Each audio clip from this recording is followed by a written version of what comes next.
Students, उम्मीद करता हूँ आप सब खैरियत होंगे। डे स्टूडेंट्स, आज का हमारा टॉपिक जो है वो चैप्टर नंबर 7 का बेसिक कॉन्सेप्ट है। क्योंकि आज से हम इंशाल्लाह अपना चैप्टर नंबर 7 का बाकायदा आगाज करेंगे।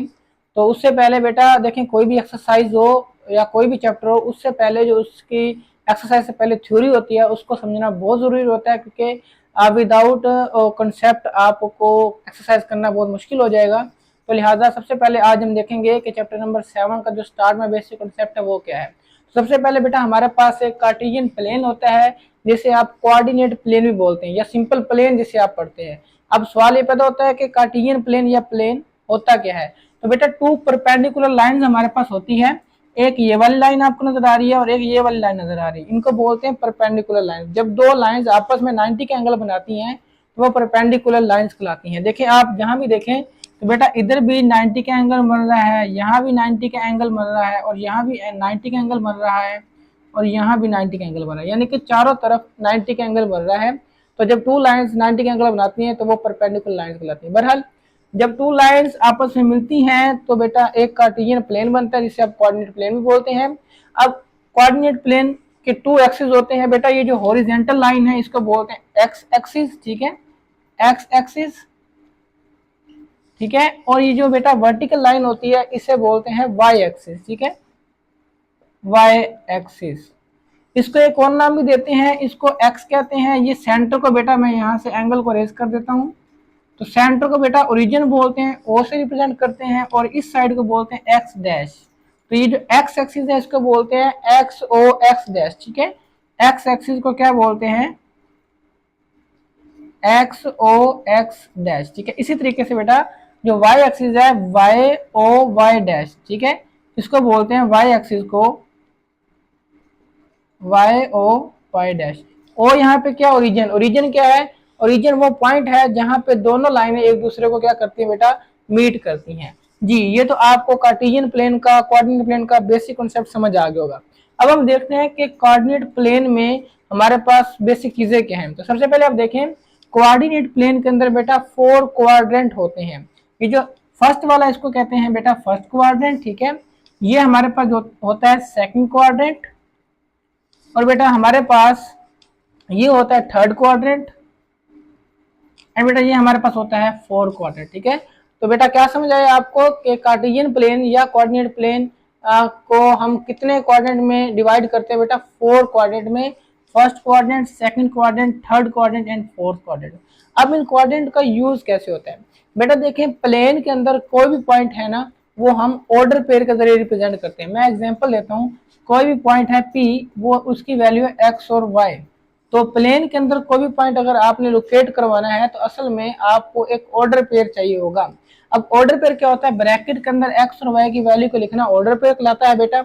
अब जो फर्स्ट वैल्यू होगी वो हमेशा x की होगी और जो सेकंड वैल्यू होगी वो हमेशा y कहलाएगी। याद रखिएगा, ऑर्डर पेयर में वैल्यूज की तरतीब बहुत मैटर करती है। ऐसा नहीं है कि आप पहले y की वैल्यू लिख दें और फिर x की लिखें, ये गलत हो जाएगा। तो स्टार्ट में आपने क्या करना है, पहली वैल्यू हमेशा हमारे पास x की होगी और जो आगे वाली वैल्यू होगी वो y की होगी। क्लियर।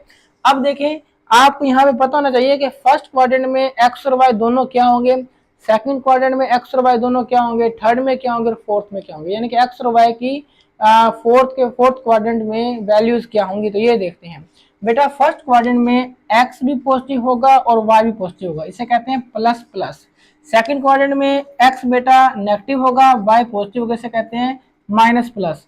फिर थर्ड क्वाड्रेंट में बेटा आपके पास x जो होगा वो x और y दोनों नेगेटिव होंगे, और फोर्थ क्वाड्रेंट में बेटा एक प्लस होगा और एक माइनस होगा। दोबारा मैं पढ़ देता हूँ, फर्स्ट क्वाड्रेंट में दोनों प्लस, तो plus plus, minus plus, minus minus and plus minus. असल में ये वैल्यूज क्या है जी बेटा, अभी आपको बताया, असल में ये वैल्यूज x और y की वैल्यू है।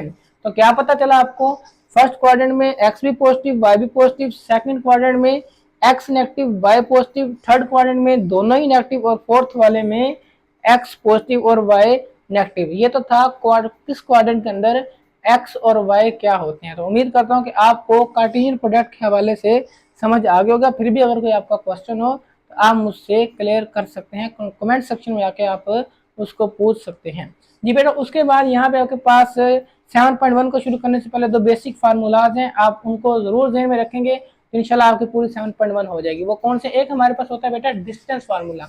डिस्टेंस फार्मूला क्या होता है? इसको रिप्रेजेंट करते हैं DAB। अब ये ए बी रैंडम ऐसे लिखा हुआ है, असल में डिस्टेंस पॉइंट होता क्या है, डिस्टेंस फार्मूला होता क्या है? वो कहते हैं ये प्लेन है, ठीक है, कोई भी प्लेन पड़ा है, मैं दोबारा बना देता हूँ यहाँ पे।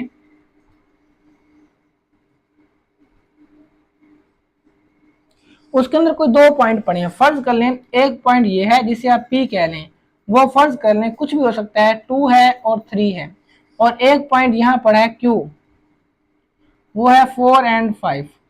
तो कहता है आप P और Q के दरमियान कितना डिस्टेंस है बगैर किसी मेजरिंग टेप से, किसी स्केल की मदद के बगैर आप ये बताएं कि अगर एक पॉइंट P ये है और Q ये है तो आप फार्मूले को यूज करके ये बताएं कि इन दोनों पॉइंट के दरमियान डिस्टेंस कितना होगा।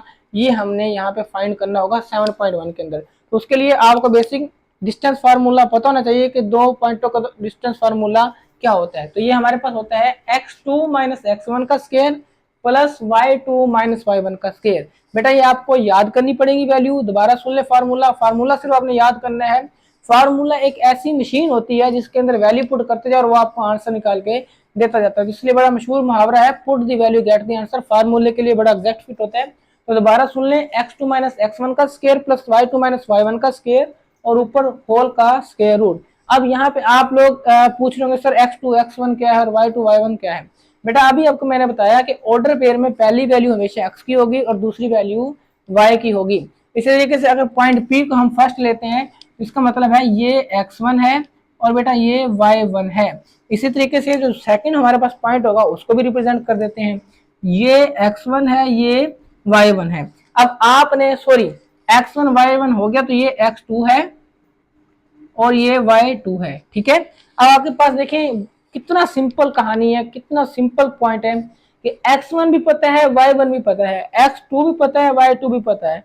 सिंपल आपने यहां से चीटिंग करनी है जी, यहाँ पे आपको चीटिंग अलाउ है कि आपने क्वेश्चन का आंसर देने के लिए आंसर ही से चीटिंग करनी है। कैसे करनी है? x1 y1 पता है, x2 y2 पता है। सिंपल देखो, x2 की जगह 4 लिखेंगे, x1 की जगह 2 लिखेंगे, ठीक है, और उनका स्क्वायर ले लेंगे एक दूसरे से सब्ट्रैक्ट करने के बाद। सिंपल फिर y2 की जगह क्या लिखना है 5 और y1 की जगह क्या लिखना है 3। यानी कि फार्मूला आपके सामने होगा, जिसने फार्मूला सही लिख लिया बेसिकली उसने सिंपल वैल्यू पुट करनी और आंसर निकाल देना है। ये तो था डिस्टेंस फार्मूला। उम्मीद करता हूँ आपको डिस्टेंस फार्मूला समझ आ गया होगा। आपने सिंपल बेसिक फार्मूला याद करना और कोई भी वैल्यू आ जाए, कोई भी दो पॉइंट आ जाए, डजंट मैटर, आपने सिंपल फार्मूला लिखना है और उसके अंदर वैल्यू पुट करनी है। दोबारा सुन ले, पहली वैल्यू x की दूसरी y की, दो पॉइंट हो गए तो x1 y1 x2 y2, ये था डिस्टेंस फार्मूला। फिर एक और क्वेश्चन 7.2 में आपके लिए आएगा, वो कहता है कि अब दो पॉइंट है, यही फर्ज कर ले P एंड Q है। अब डिस्टेंस तो आपने निकाल लिया, एक और क्वेश्चन पूछेगा कि इनका मिड पॉइंट क्या होगा, इनका सेंटर क्या होगा। P और Q का आप कोई सेंटर पॉइंट निकाल के दिखाएं किसी मेजरिंग स्केल के बगैर, ठीक है, वो आपने यूज नहीं करना। तो उसके लिए भी एक फार्मूला जिसे आप मिड पॉइंट फार्मूला कहते हैं, वो क्या है, रिप्रेजेंट करने का तरीका है mx एंड y। बहुत आसान है, सबसे आसान काम है, x1 + x2/2 y1 + y2/2। ये बेसिक फार्मूला दोबारा सुन लें, x1 + x2/2 y1 + y2/2। इसके अंदर सिंपल बेसिक आपने वैल्यूज पुट करनी और आंसर निकाल देना। अब देखिए x1 x2 y1 y2 already सारी वैल्यूज आपके पास मौजूद है, आप इस फार्मूले के अंदर वैल्यू पुट करेंगे और आंसर निकाल देंगे। ये तो बेसिक कॉन्सेप्ट था 7.1 स्टार्ट करने से पहले बेटा। उम्मीद करता हूँ आपको ये सारा कॉन्सेप्ट थ्योरी समझ आ गई होगी। तो फिर भी अगर कोई क्वेश्चन आपका हो तो कमेंट सेक्शन में आके मुझसे जरूर पूछिए। अपना ख्याल रखिएगा। अल्लाह हाफिज।